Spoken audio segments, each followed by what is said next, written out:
কুমিল্লায় মুক্তিযোদ্ধার গলায় জুতার মালা পরানো নিয়ে কথা এখনো চলছে। নানা রকম যুক্তি, পাল্টা যুক্তি আছে। আমি নিজেও একটা ভিডিও করেছি এবং সেখানে পরে একটা বিষয় দেখেছি যে একটু ক্ল্যারিফাই করা দরকার আছে। সেটাই মূল কারণ এই ভিডিওটা করার। কিন্তু আরো দু একটা ইস্যু একটু যোগ করে রাখা ভালো।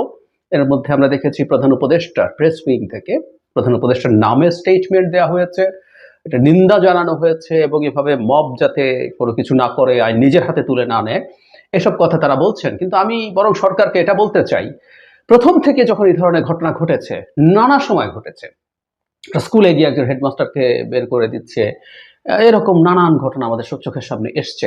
এইসব ক্ষেত্রে যখন সরকার সঠিকভাবে ব্যবস্থা নেয়নি, সেটারই আউটকাম আছে এটা। আমরা দীর্ঘদিন থেকে একটা কথা বলছি, আমি বহুবার বলেছি, একটা সরকারের লেজিটিমেটলি বল প্রয়োগ করার সক্ষমতা থাকতে হবে, ইচ্ছা থাকতে হবে এবং লেজিটিমেটলি বল প্রয়োগ করতে হবে। না হলে আসলে কখনো একটা সরকার তার কাঙ্ক্ষিতভাবে অপারেশন চালাতে পারবে না। আজকে স্টেটমেন্ট দিয়ে, স্ট্যাটাস দিয়ে কোনো লাভ নেই, পদক্ষেপ নিতে হবে। এবং এখন যেহেতু এই ঘটনায় প্রচুর তীব্র তর্ক বিতর্ক শুরু হয়েছে, তাই এখন খোঁজা হচ্ছে যাদেরকে ধরা হবে তাদেরকে। অথচ এরকম ভিডিও আরো প্রচুর আছে যেখানে স্পষ্টভাবে চেনা যায় কোন মানুষগুলো এসবে ইনভলভ ছিল।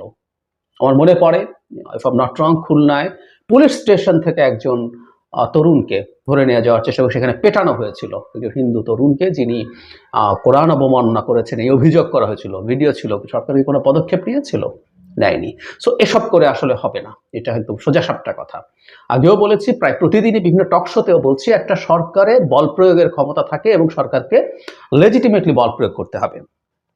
কিন্তু যে ব্যাপারে কথা বলতে চেয়েছিলাম সেটা হলো যে ভদ্রলোকের এই ঘটনা, হেনস্থার ঘটনা ঘটলো, তিনি কত মামলার আসামে, তার বিরুদ্ধে 9টা মামলা আছে এবং কি কি মামলা আছে সেটার তালিকা সহ এখন ফেসবুকে পাওয়া যাচ্ছে এবং সবাই প্রমাণ করার চেষ্টা করছেন তিনি একজন ক্রিমিনাল। হতেই পারেন, হতেই পারেন। না, খুব মনে পড়ে এই ন্যারেটিভ, এটা সেই পুরনো আওয়ামী লীগের ন্যারেটিভ এবং সেই চমস্কির ম্যানুফ্যাকচারিং কনসেন্ট। আপনি যখন সম্মতি উৎপাদন করতে চান তখন আসলে কিছু যুক্তি এনে, মামলা আছে সুতরাং তার গলায় জুতা দেয়া ঠিক আছে। অবশ্য আমরা এই সমাজ, যারা একটা মানুষের বিরুদ্ধে খারাপ ধরনের মামলা থাকলে, হত্যা, অস্ত্র, মাদক মামলা থাকলে আমরা মনে করি তাকে খুনি করে ফেলা যায়। এই ন্যারেটিভের উপরে দাঁড়িয়ে এভাবেই কনসেন্ট ম্যানুফ্যাকচার করে বিচার বহির্ভূত হত্যাকাণ্ড ঘটিয়েছিল না সরকারগুলো?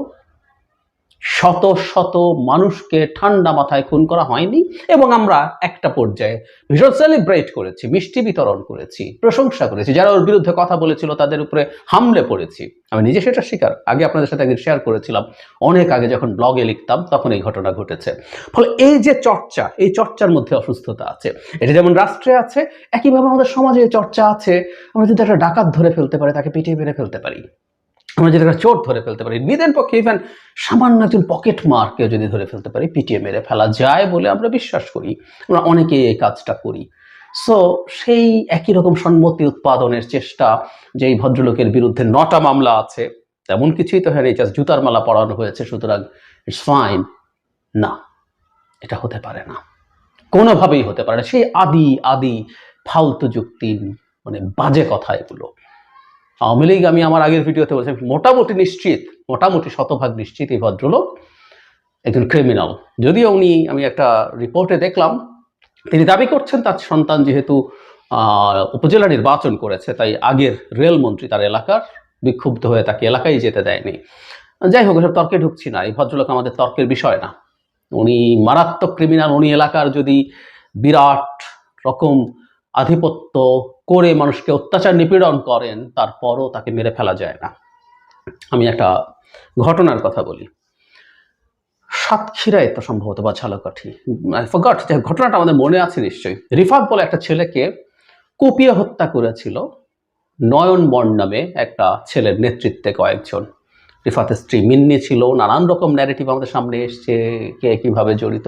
সো ওই ভিডিওতে স্পষ্টভাবে দেখা যায় নয়ন বন্ড কুপিয়ে রিফাতকে হত্যা করছেন। দুদিনের মধ্যে নয়ন বন্ডকে ধরা হয় এবং নয়ন বন্ডকে ক্রস ফায়ারে হত্যা করা হয়েছিল। ওখানে আরেকজন ছিল রিফাত, তার নামও রিফাত শরীফ বা কিছু একজন, যিনি এই হত্যাকাণ্ডের শিকার হননি। নয়ন বন্ড খুবই নিম্ন মধ্যবিত্ত পরিবারের সন্তান এবং তার এত খায় খাতির ছিল না। কিন্তু রিফাত শরীফ যিনি, তিনি সম্ভবত ওখানকার চেয়ারম্যানের সাথে কোনো না কোনোভাবে আত্মীয়তার বন্ধনে ছিলেন, হোয়াটএভার। এই যে নয়ন বন্ড একজনকে কুপিয়ে হত্যা করছে, আমাদের সামনে ভিডিও আছে, এর চেয়ে কোনো বড় প্রমাণ তো কিছু নেই। এখনো ইউটিউবে সার্চ করলে ভিডিওটা দেখা যায়। এটা একেবারে তোলপাড়, সরি এখন মনে পড়ে এটা বরগুনায় হয়েছিল, তোলপাড় ঘটিয়ে দেওয়ার মতো ঘটনা ছিল। কিন্তু এই যে নয়ন বন্ডকে দেখার পরও কি আমরা এভাবে হত্যা করা সমর্থন করতে পারি? কোনোভাবেই পারি না। একটা সুষ্ঠু বিচার, একটা ন্যায় বিচার, যেই ন্যায় বিচারে নয়ন বন্ডের মৃত্যুদণ্ড হতে পারে, মৃত্যুদণ্ড কার্যকর হতে পারে, কিন্তু তথাকথিত ক্রস ফায়ারের নামে তাকে হত্যা করা যায় না। সুতরাং আমরা কেউ যাতে কারো কোনো ক্রাইমকে সামনে এনে তিনি কত বড় ক্রিমিনাল সেটাতে তার উপরে হওয়া অন্য কোনো অন্যায়কে যৌক্তিকতা দেয়া, ন্যায্যতা দেয়া বা জাস্টিফাই করার চেষ্টা না করি, এই চর্চা অসুস্থতা। পোস্ট শেখ হাসিনা যে দিন আমাদের সামনে আছে, ভবিষ্যতে আছে, আমরা একটা আইন এবং ন্যায়ভিত্তিক সমাজ তৈরি করতে চাই। সেখানে এসব বয়ান একেবারে ফালতু।